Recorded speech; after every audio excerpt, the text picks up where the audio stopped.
All right, everyone, welcome back into another NFL props video. Going to be breaking down the Monday Night Football props that we have. It's a two-game slate. Guys, let's go on and get into it. All right, guys, so I'm going to do this video slightly differently than I typically would do. I'm going to start off with the prize picks by the day because we are getting, a few good bets here that I want to call out. And obviously, we want to be sticking with these bets that are going to be the most profitable for us in the long term that give us the best chance to cash. And then I'm going to be doing kind of a game-by-game breakdown as well, just trying to find some small edges here and there for bets that you guys can use maybe on more traditional sportsbook sites, or if you guys like it on PrizePicks and Underdog, you can by all means go ahead and use that. And guys, I think a good call as to kind of why I want to do that, and just in general, just to reemphasize that, is you look at the bets of the day from this past Sunday. Solid day overall, 10 for 18 on the day, but we really only had one good slip hit, and that was just 3 for 3 one. Now, these were literally the three only good bets that we had on Underdog. We weren't really getting that many good ones on PrizePicks as well in terms of EV betting, in terms of expected good prop bets that are going to be profitable in the long term. And so because we're not getting that many good bets, like just in general, I want to give you guys the bet slip first, and then we'll get into the game-by-game breakdown.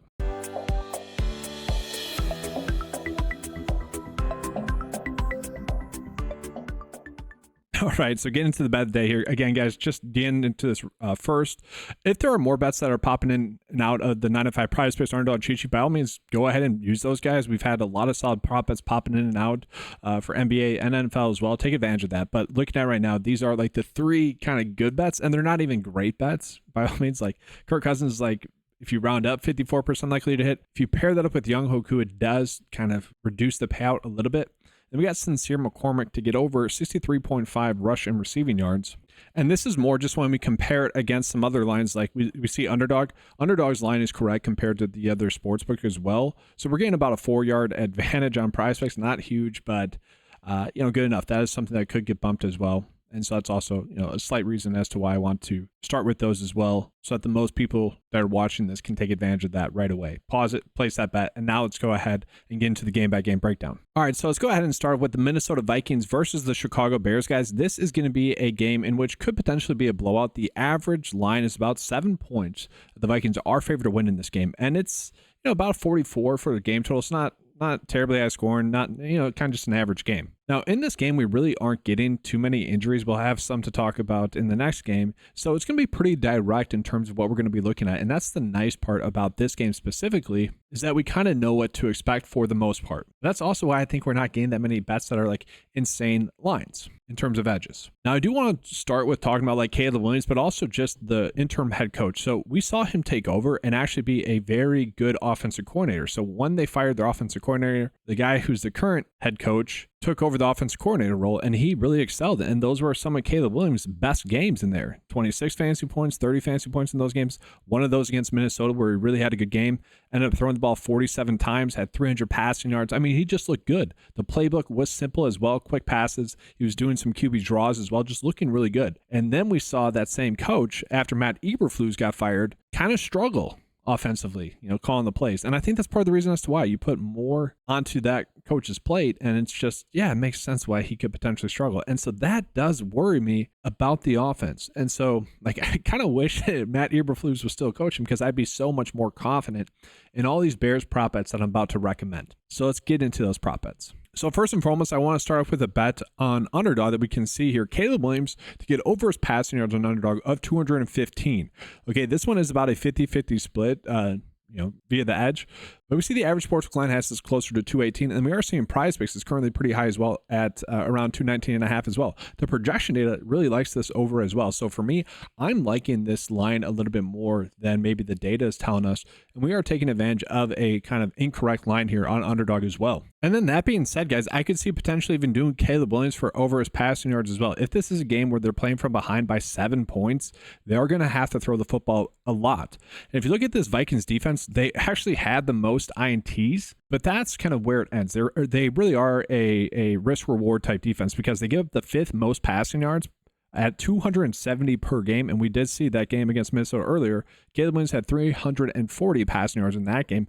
They also give up the 3rd most pass attempts as well, at about 38 per game as well. And so another bet that I don't hate as well would be Caleb Williams to get over 33 pass attempts as well. Just kind of game script wise, it would make sense for them to have to throw the football a little bit more. Now, another bet that I like in correlation with that would actually be looking at DeAndre Swift to get under 15.5 rush attempts in this game here as well. They give up some of the least rush attempts in the league as well. And I phrase it like that because some of the games have already taken place as I'm recording this, so some of that data is going into this. So we can't say it for certain, but they do give up a few amount of rush attempts as I'm recording this video, the least at about 18 per game.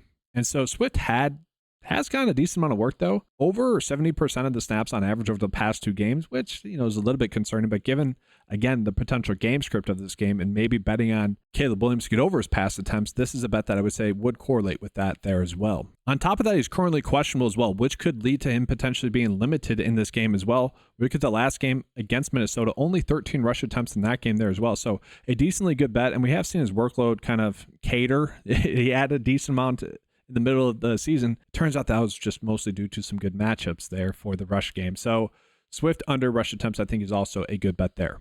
Now, that is not the only bet that I like. I do like the Bears in this spot because I think their lines are all a little bit too low. And so we pull up the Chicago Bears receptions, and we're going to notice that Keenan Allen for over 4.5 receptions is currently the best bet here, 52.4% likely for the over. DJ Moore's under is actually favored there, which I guess would correlate if you're betting on like Keenan Allen and maybe Rome Odunze for over their receptions.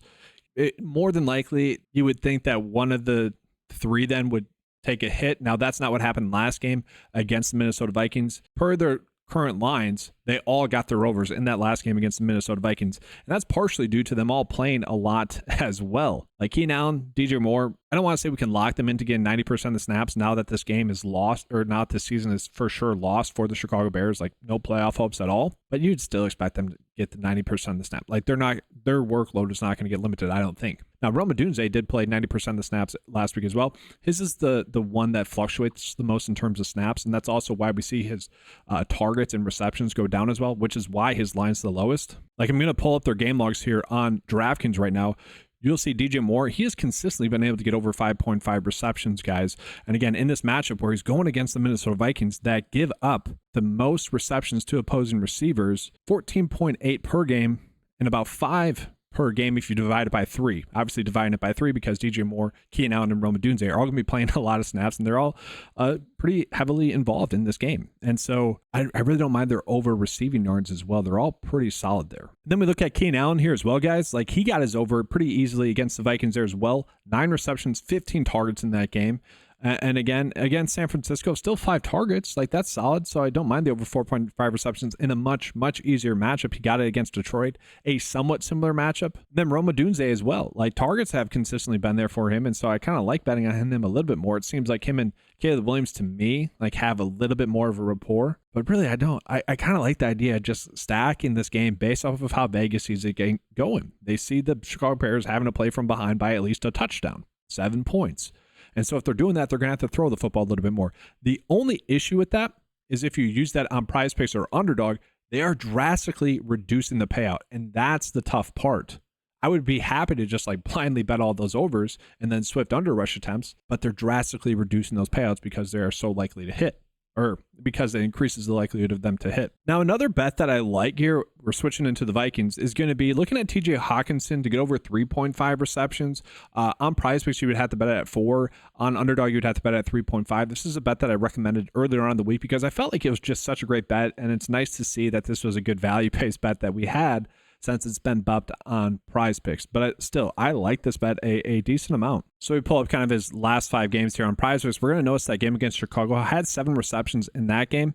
But guys, if he's going to get like 5 receptions, like if you're betting on the over 4 receptions, I would suggest just might as well do it to get over 40.5 receiving yards here instead, because if he does get to 5 receptions, that obviously increases his likelihood to get over 40.5 receiving yards. We saw against Chicago, really crushed in that game. He's going to play about 60 to 70% of the snaps, and maybe that goes up a little bit, but still a solid bet there for me. Now, a player that I don't mind to have a good game in this game is Jordan Addison. I don't mind his over receiving yards here of 52.5. You can get that on both PrizePicks and Underdog. You could also do his over longest reception potentially on Underdog here of 22.5. Slightly better there, obviously, than on PrizePicks. PrizePicks is a little bit too high, but decent edge there. But in a weird way, like him maybe having a little bit of off the field stuff happening, maybe kind of was a good mental reset for him. And then also you look at TJ Hawkinson being back. We have seen Jordan Addison. That's actually helped him. I think it's just kind of opened up the field a little bit. You add another weapon like Hawkinson, and it's just someone like Jordan Addison is allowed to run a little bit more free.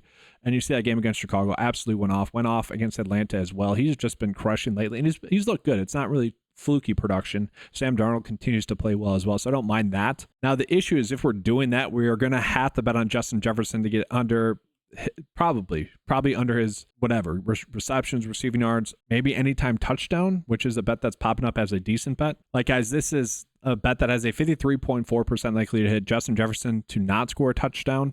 Don't exactly like it, but the projection data does agree, having it at 0.48 for his, kind of touchdown projection. So it's okay. I don't feel the need to get there. I would almost rather just bet at his under fantasy score if we're doing that. We know that if he's not scoring a touchdown, obviously that really decreases his likely to get his under fantasy score. And then, guys, Sam Darnold did go off against the Bears the last time out. The issue that we're going to have with Sam Darnold is that there's really no kind of bad bets, I would say, for him on the slate. If you want to bet him to get over like 1.5 passing touchdowns, it's a terrible bet just with the payout. So I'm just not going to really recommend that, but that's kind of the issue, is that it's just the lines are correct or they're kind of reduced payout because it's very likely. And I do expect him to have a good game against this Bears defense. So now, guys, let's go ahead and jump on into this next game. Kind of a higher scoring game for a Las Vegas Raiders team that could potentially be starting Desmond Ridder in this game at their quarterback. And I don't think Desmond Ridder is all that good. He just looks terrible. That being said, like, we know Aiden O'Connell's not all that good. Like, whatever. It's just that the Raiders are going to be drafting a quarterback. We know that. But I'm surprised at the point total, 44.5. And like, the Falcons are only 5.5 point favorites, so definitely interesting there. Now, with the Raiders, they are a little bit banged up. We need to touch on that. And that is what is going to be creating some of these prop line differences that we are seeing between the sites, though. So yes, guys, let's take a peek here at the quarterback. Like, Aiden O'Connell could potentially sit in this game. He's currently questionable, hasn't practiced. So he is someone that could play without practicing, though. We have seen that. But maybe it's going to be Desmond Ridder. He is going to be expected to start, but until we get that confirmation, I don't think we're going to get reception lines for like Brock Bowers or Jacoby Myers. As I'm recording this video, we're not getting that. And then it is worth calling out that Alexander Madison is going to be back in this game, but Antonio Pierce has come out and said they are going to stick with Sincere McCormick as their starting running back, which hopefully that's true, because I already recommended that over rushes and receiving yards. Now, the only concern I have about that bet as well is just the simple fact that Amir Abdullah still played 40% of the snaps last week because he was their third down back. And so I really don't know what to make of the running back position. So for the most part, like, if you want to bet on McCormick to get under his line there on Underdog, you could as well. But the reason why I like the over for PrizePicks is because the Vegas data that we had coming in as well was also agreeing with Underdog. But it is interesting. Like, even if, like, let's say they are playing from behind, 5.5 point spread, Amir Abdullah is still getting that third down work, maybe not playing all too much, but still playing a decent amount. And then you get Alexander Madison maybe getting 15% of the snaps as well. That just muddies the situation a little bit. Now, Pierce does typically like to go with one running back and a little bit of the hot hand, so it's an iffy situation there for sure. And then after that, they are pretty much good to go in terms of what we're looking at for like receiver and tight end. All right, so I do think it's worth going out here as well. Brock Bowers with his receiving yards, guys. We are seeing some prop line differences both from Vegas, PrizePicks, and Underdog, and the projection for that as well. And again, I think this is due to Desmond Ridder potentially being the quarterback. That is a quarterback down grade, and we are expected to see Desmond Ridder start. That being said, the Falcons are kind of a rough defense in terms of just in general. Like, they should be better than they are, really. A little bit that's due to Kirk Cousins maybe playing kind of poorly, put them in some bad spots. But that being said, like, man, you get Desmond Ridder throwing in the football. Like, I like this prop line difference. 3 yards is a lot.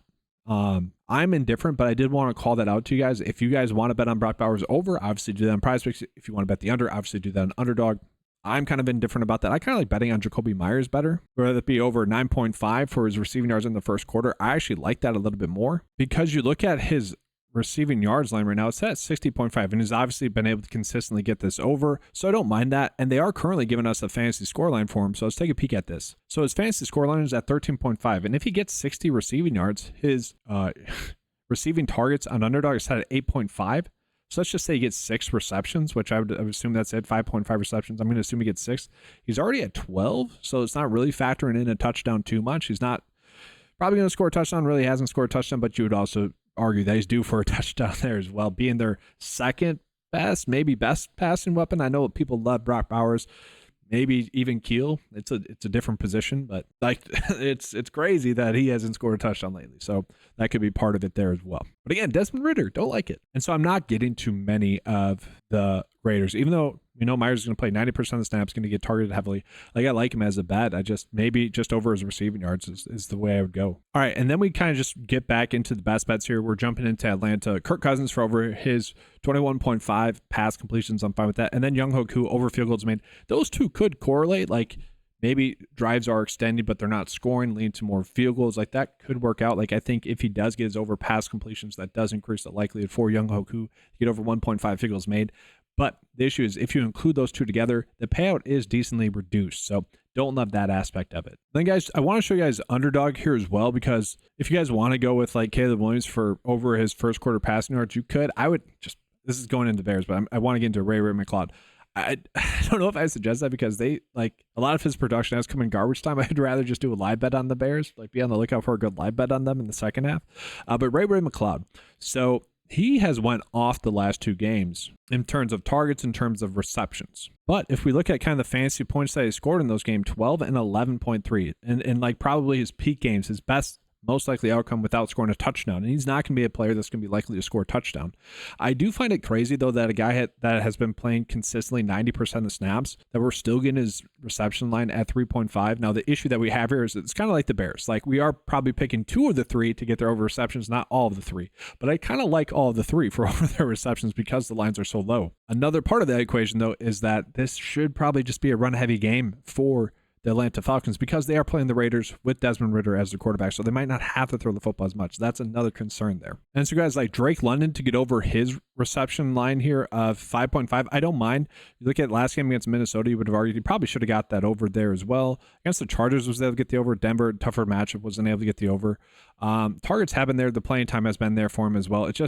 It's been a while since he's had like a really good game. And I don't know. I feel like he was a little bit overhyped coming into the season fantasy wise, but he has produced. And so maybe I was just wrong. But that being said, like it does feel like he's due for if that's correct, if I am correct in being wrong, he is due for a good game here. And it should be, it's a pretty good matchup against the Raiders. So I don't mind that. But again, it's kind of crazy that like we can get him at 5.5. We can get Ray McCloud at 5.5. And Darnell Mooney, like even at whatever, 4.5 receptions, that's a little bit too low for how many snaps he's been playing as well. And again, a game that sure might be a little bit run heavy, but this line does feel low as well. It's not as like, to me, as like big of edges as the Bears, but I don't hate these as well. And then lastly, I do think it's worth calling out. These two are both kind of 50-50s right now in terms of their likelihood to hit. I kind of don't mind the idea if you're maybe not liking the receptions lines, or maybe you think Kirk Cousins is going to struggle. I don't mind the idea of betting on like both of them to get their over rush yards. Honestly, like this should be a pretty run heavy script for both of them.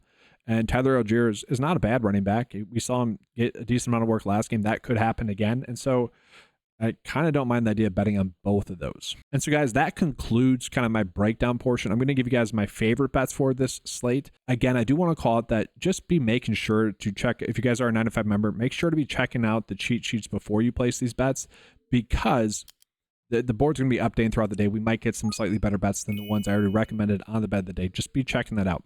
So with that, guys, let's jump into the promo. Use the promo code KEEPCASH and you get 20% off your first 9-to-5 month membership. If you guys are someone that has already signed up for the membership before and want to try it out again, by all means, you can jump in there and check that out as well.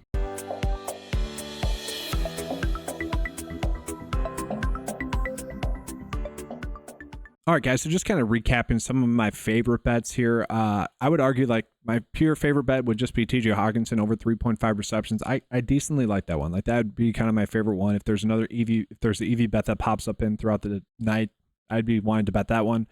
Caleb Williams for over his passing yards, you could go with as well for over 215 on Underdog. If you guys are maybe some of the bets on traditional sites as well, I'm probably still digging his over, even if it gets up to, let's say, I don't think it's going to go up too much for his passing yards, maybe like 221. I could still see getting the over there. But then at that point, you might as well just maybe do a demon bet on PrizePicks. Sam Darnold stacked with like Jordan Addison for over his passing yards with receiving yards. That's okay. But then when we include Sam Darnold with TJ Hawkinson, that is reducing the payout. So just want to call that out. You would kind of want to choose your spots there. Jacoby Myers, again, I think he's going to have a good game, whether it's 60 receiving yards throughout the whole game or just 9.5 in the first quarter. Fine with that. Roma Dunze I went with for over his receptions as well as Keenan Allen because the over was favored there rather than the Roma Dunze one, which I'm fine with as well. But you guys can get the whole breakdown. Go back and watch the video. It's good stuff there, guys. Thank you guys for being here. Make sure to give a like to the video. Subscribe to the channel as well. That does help out a bunch, guys. Thank you guys for watching. Good luck with all your prop bets. And as always, guys, let's keep cashing. Oh, wait, I want to get into one more bet. The Ray McLeod under fantasy score, I'd be fine using with the TJ Hawkinson bet, 3.5 receptions. Let's do that. We'll make that kind of the underdog by the day, whereas the bets I just showed was obviously just for the whole slate as well there. So there you go. Cleared that up. All right, now see you guys. Thanks for watching. Good luck. And as always, let's keep cashing.